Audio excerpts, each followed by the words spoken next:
কর্মী মুন্নাফ রশিদ যুক্ত হচ্ছে তার সঙ্গে। মুন্নাফ, আসুনা ফাউন্ডেশনে ত্রাণ সংগ্রহ কার্যক্রমে আজ কত টাকা সংগ্রহ হয়েছে ব্যাপারে কিছু জানতে পেরেছেন কিনা জানাবেন।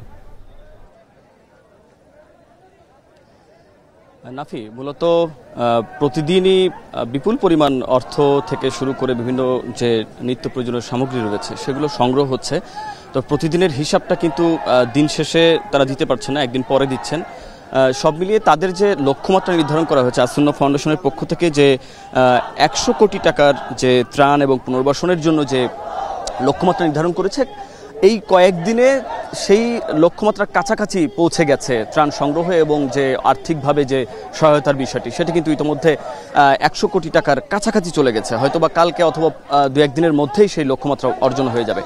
এখন যেটি দেখতে পাচ্ছেন যে একটি বড় ট্রাক, সেটি এখানকার যেসব ছাত্ররা রয়েছেন তারা একসাথে, এবং সাধারণ মানুষও রয়েছে, তারা একসাথে এই ত্রাণগুলো ট্রাকে লোড দিচ্ছে, ট্রাকে ভর্তি করছে।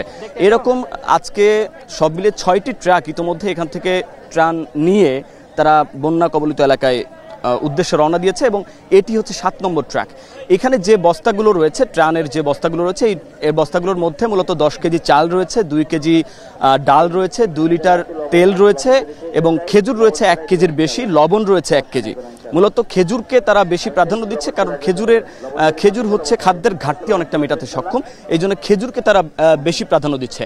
এই যে কার্যক্রম রয়েছে, এই কার্যক্রম আজকে দেখতে এসেছিলেন জাতীয় দলের ক্রিকেটার মাহমুদুল্লাহ রিয়াদ। তিনি কিন্তু এসে পুরো এই যে স্থাপনা রয়েছে, এখানে যে ত্রাণ সংগ্রহ কার্যক্রম, যে কর্মসূচি চলছে, এখানে পুরো এলাকা তিনি ঘুরে দেখেছেন, এবং তিনি যে বিষয়টি বলেছেন যে এই কার্যক্রমে বিশেষ করে বন্যার্তদের, ক্ষতিগ্রস্ত যারা বন্যায়, তাদের পাশে দাঁড়ানোর জন্য সবাইকে এগিয়ে আসার কথা বলছেন। এবং সব জায়গা থেকে তো সংগ্রহ করা হচ্ছে, তবে এই আসুন্না ফাউন্ডেশন তিনি আলাদাভাবে দেখেছেন এবং বলছেন যে এখানে মানুষের আস্থা জায়গাটি বেশি অর্জন হয়েছে, ফলে মানুষ এখানে বেশি দিচ্ছে, এবং সবাইকে এই ত্রাণ সংগ্রহ বা ত্রাণ কার্যক্রমে এগিয়ে আসার আহ্বান তিনি জানিয়েছেন।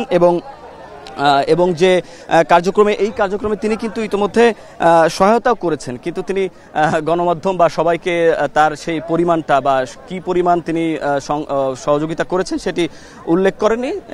তো সার্বিকভাবে তিনি সবাইকে এগিয়ে আসার কথা বলেছেন, এই উদ্যোগকে তিনি সাধুবাদ জানিয়েছেন এবং বন্যার্তদের পাশে দাঁড়ানোর কথা বলেছেন। এই ছিল আসুন্না ফাউন্ডেশনের ত্রাণ সংগ্রহ কার্যক্রমের খবর জানাতে রাজধানী আফতাবনগর থেকে যুক্ত হচ্ছেন সহকর্মী মুন্নাফ রশিদ। এদিকে দেশের